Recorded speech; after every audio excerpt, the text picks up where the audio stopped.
অমৃতজ্ঞান চ্যানেলে সকলকে জানাই জয়গুরু। ইষ্টকর্ম করে চলার মধ্যে আছে জীবনের বৃদ্ধি, ক্রমাগত বৃদ্ধি। কোথা দিয়ে কি হয়ে যাবে আমরা কেউ টের পাবো না। মানুষ নিয়তই ক্ষয় হতে হতে চলেছে।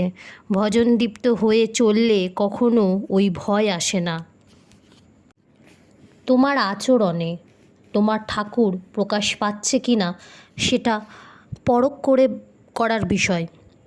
কারোর কর্মের উপর আমার অধিকার নেই, কিন্তু আমার কর্ম, আমার আচরণ আমার আয়ত্তাধীন। আর তা যদি বাস্তব কর্মক্ষেত্রে গুরুর মতো না হয়, তবে বুঝতে হবে আমি তোমার সাথে জুড়ে আছি মাত্র। মানুষের উপকার করার, সেবা দেওয়ার যে আনন্দ, তা আর অন্য কোনো কাজে নেই। আজ কি খাচ্ছি আগামীকাল তা মনে থাকবে না, কিন্তু আজকে যদি আমি একবেলা না খেয়ে একটা মানুষের ক্ষুধা নিবৃত্তি করি, 100 দিন পরেও তা সমানভাবে মনে থাকবে। ত্রিপুরা থেকে একজন দাদা এসেছেন, চাকরি করেন, কিন্তু কর্মক্ষেত্রে সহযোগীদের সাথে নানান ঝামেলায় তিনি বিপর্যস্ত। এই মুহূর্তে তিনি চাকরি ছেড়ে দেবেন কিনা জানতে চাইলেন। শ্রী আচার্যদেব সেই দাদাটির কাছে জানতে চাইলেন, তুমি তাদের উদ্দেশ্য কখনো ডালা পাঠিয়েছ? উক্ত দাদাটি জানালেন, আজ্ঞে না। শ্রী আচার্যদেব বললেন, কেন পাঠাওনি? ঠাকুর তো বলেছেন এটা, অন্যের আচরণকে দেখে যে বিরূপতা তোমার মধ্যে বাসা বাঁধছে, এই আচরণটা তো তোমার আওতায় ছিল না, কিন্তু তোমার আওতায় ছিল কি তোমার আচরণটা। তাহলে তুমি সেই আচরণটা ঠাকুরের মানুষের মতো করছো না, সেইটাই হচ্ছে বড় কথা। আসল সমস্যাটা সেইখানে। তাদের আচরণটা নয়, আমার রাগ দেখো, আমার অহংকার দেখো, আমি কত বড় অভিমানী, আমি তোমাদের নস্যাৎ করি, আমি তোমার মুখ দেখা বন্ধ করতে পারি, কাল থেকে আর কথাই বলবো না, এ তো সবাই পারে। এ কাজ করে গেলে তুমিই আছো, ঠাকুরের মানুষ হওনি। ঠাকুরকে কেবল সাজিয়ে রেখেছো ঘরের মধ্যে, ঠাকুরের ইষ্টভৃতি করো এই অভ্যাসের বশবর্তী হয়ে, কিন্তু তুমি এখনও ঠাকুরের মানুষ হওনি। আচার্যদেব দাদা কথাগুলি বলছেন শ্রী ত্রিপুরার দাদাটিকে। আসল গল্পটা হচ্ছে তোমার আচরণ। তোমার আচরণে তোমার ঠাকুর প্রকাশ পাচ্ছে কি না সেটা পরখ করার বিষয়। কারোর কর্মের উপর আমার অধিকার নেই, কিন্তু আমার কর্ম, আমার আচরণ আমার আয়ত্তাধীন। আর তা যদি বাস্তব কর্মক্ষেত্রে গুরুর মতো না হয়, তবে বুঝতে হবে আমি তোমার সাথে জুড়ে আছি মাত্র, তোমাকে কেবল সাজিয়ে রেখেছি। শ্রী আচার্যদেবের কথাটি দাদা নতুন করে আত্মদর্শনের সুযোগ পান। তিনি হয়তো বা কোনো দিন নিজের আচরণকে, নিজের চিন্তা ভাবনাকে পরখ করে দেখেননি। আজ তিনি অন্তরাত্মার দিকে ফিরে তাকানোর সুযোগ পেলেন। বুঝতে পারলেন সেই দাদাটি সত্যিই তো, আমি নিজেকে কখনো এভাবে ভেবে দেখিনি, শুধু অন্যের ভুলই দেখেছি। আমরাও তো ভুল হতে পারে, আমারও তো ভুল হতে পারে, আমার ব্যবহারেও তো লোকে কষ্ট পেতে পারে। তিনি আচার্যদেবের শ্রীচরণে হয়তো মনে মনে নিজেকে বিশ্লেষণের প্রতিজ্ঞা করলেন, পরে সন্তুষ্ট চিত্তের প্রণাম করে বিদায় নিলেন। তাই তোমার আচরণে তোমার ঠাকুর প্রকাশ পাচ্ছে কিনা সেটা পরখ করে দেখার বিষয় আছে। কারোর কর্মের উপর আমার অধিকার নেই, কিন্তু আমার কর্ম, আমার আচরণ আমার আয়ত্তাধীন, এগুলোর উপরে আমার অধিকার আছে। আর তা যদি বাস্তব কর্মক্ষেত্রে গুরুর মতো না হয়, তবে বুঝতে হবে আমি তোমার সাথে জুড়ে আছি মাত্র।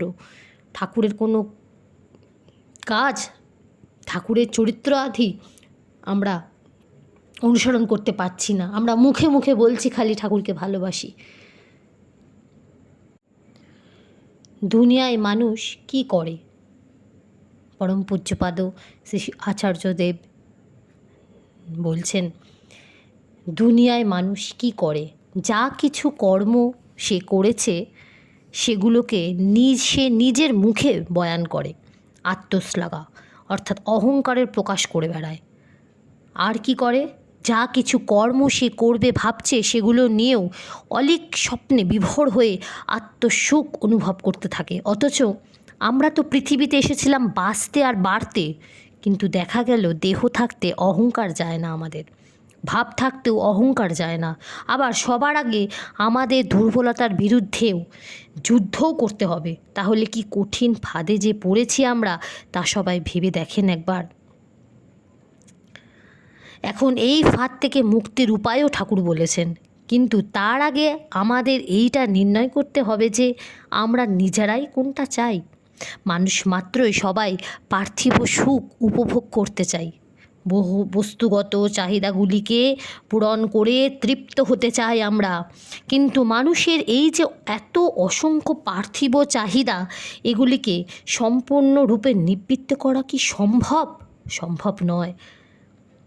মানুষ প্রথমে এই পার্থিব বস্তুগুলিকে নিজের ভোগে ব্যবহার করে, পরে গিয়ে এই বস্তুগুলিই উল্টে সেই মানুষকে তাদের মতো ব্যবহার করতে শুরু করে। অথচ জগতে কোনো বস্তুই কিন্তু চিরকাল থাকে না, তবুও মানুষ এইগুলি ব্যবহারের অভ্যাস তৈরি করে, আর শেষে কি পায়?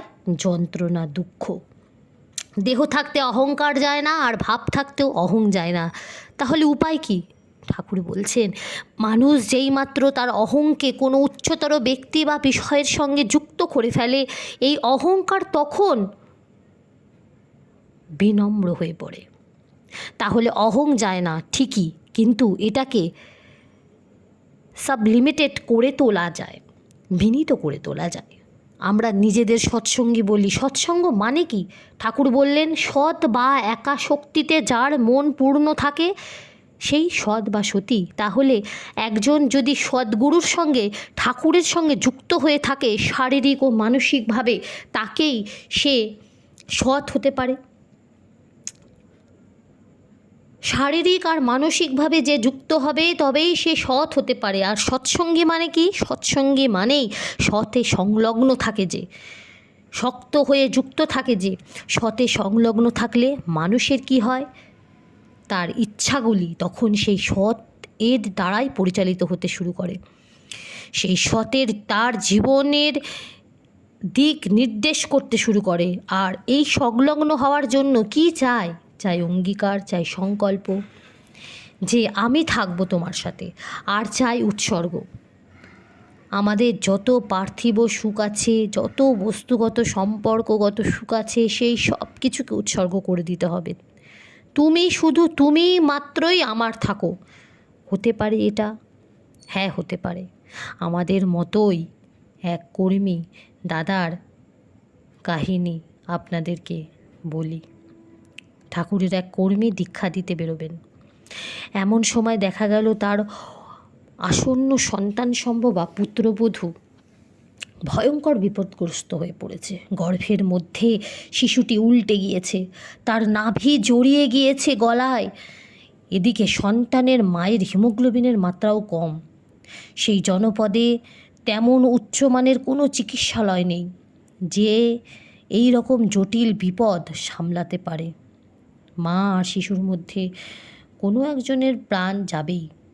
সেই কর্মী কয়েক মুহূর্তে কি চিন্তা করলেন, তারপরেই কোনো দিকে না তাকিয়ে পাঞ্জার ব্যাগ আর দণ্ডটা হাতে তুলে নিয়ে বেরোবার জন্য উঠে দাঁড়ালেন। তার ছেলে তো তার বাপের উপর রেগে অগ্নিশর্মা, স্ত্রী বিস্ময়ে হতবাক হয়ে তাকিয়ে আছেন।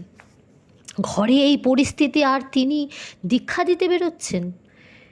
তিনি কিন্তু কারো কোনো কথায় কর্ণপাত করলেন না, বেরিয়ে গেলেন। যথারীতি দীক্ষার সমস্ত কার্যক্রম শেষ করে যখন তিনি সন্ধ্যায় ঘরে ফিরলেন, তিনি তার ছেলে তখন এসে ঘরে ফিরলেন যখন, তখন তার ছেলে তার পায়ে লুটিয়ে পড়ে কাঁদছে, বাবা আমায় ক্ষমা করে দাও। ছেলেটি তখন বাবার পায়ে লুটোপুটি খেয়ে কান্না করে বলছে, বাবা আমায় ক্ষমা করে দাও, আমি বুঝিনি। জানা গেল এর মধ্যে বৌমার গর্ভের কিছু যে শিশু কীভাবে যেন আবার ওই ঘুরে গেছিল, আবার সঠিক দিকে ঘুরে গিয়েছে। তার গলার ফাঁসও খুলে গিয়েছে, সম্পূর্ণ নিরাপদে স্বাভাবিক প্রসব হয়েছে। তাহলে সেই কর্মী কী করলেন? তিনি নির্বাচন করলেন সৎ আর সংসারের মধ্যে সেই সৎকে, আমি সৎ এই সংলগ্ন থাকব।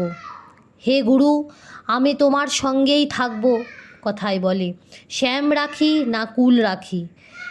সেই কর্মী যখন শ্যামকে রাখলেন, তার কুল কিন্তু আপনি রক্ষা পেল।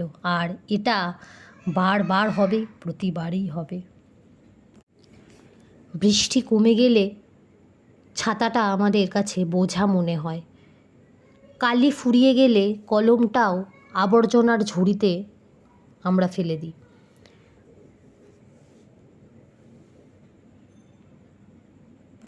বাসি হয়ে গেলে প্রিয়জনের দেওয়া ফুলটাও পরদিন ডাস্টবিনে জমা হয়। তাহলে পৃথিবীর নিষ্ঠুরতম যে সত্য, সেটি হলো আপনার উপকারের কথা মানুষ বেশি দিন কিন্তু মনে রাখে না। জীবনের সবচেয়ে নিদারুণ বাস্তব হলো কার কাছে আপনি কত দিন প্রায়োরিটি পাবেন সেটা নির্ভর করবে কার জন্য কত দিন কিছু একটা করার সামর্থ্য আছে তার উপর। এই বাস্তবতা আপনি মানলেও সত্য। আজ সকালে যে পত্রিকাটির দাম 10 টাকা, একদিন পর সেই পত্রিকায় 1 কেজির দাম কত হবে? 10 টাকা। খবরের কাগজও তাই। তাহলে হাজার হাজার টাকা খরচ করে একাডেমিক লাইফে বছরের শুরুতে যে বইগুলো গুরুত্ব দিয়ে কিনি, বছর শেষে সেই বইগুলোর কেজি মাপে আমরা বিক্রি করে দিই। সময় ফুরিয়ে গেলে এভাবেই মূল্য কমতে থাকে সব কিছু আর সবার।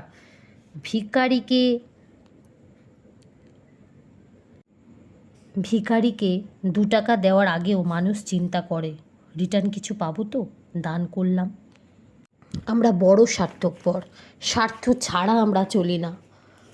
যেখানে আমাদের স্বার্থ লুকিয়ে থাকে সেখানে আমরা যাই, সেই কাজটি আমরা করি। স্বার্থপরের মতন আমরা আমাদেরটা ভাবি, আমার সংসার, আমার জিনিস, আমার টাকা পয়সা, বড্ড আমরা আমার করি। দেওঘরে শ্রী ঠাকুরকে কালীপদ রাহাদা একটি প্রশ্ন করেছিলেন, ঠাকুর, এখানে প্রত্যেকটা পরিবার আপনার সঙ্গ করে, আপনাকে দেখে, তবুও তাদের কথাবার্তা চরিত্র হয় না কেন ঠিক? শ্রী ঠাকুর তখন হেসে বললেন, দোষ তো তোদের, তোমাদের বেশি জ্ঞান, ঢের বোঝো বেশি তোমরা।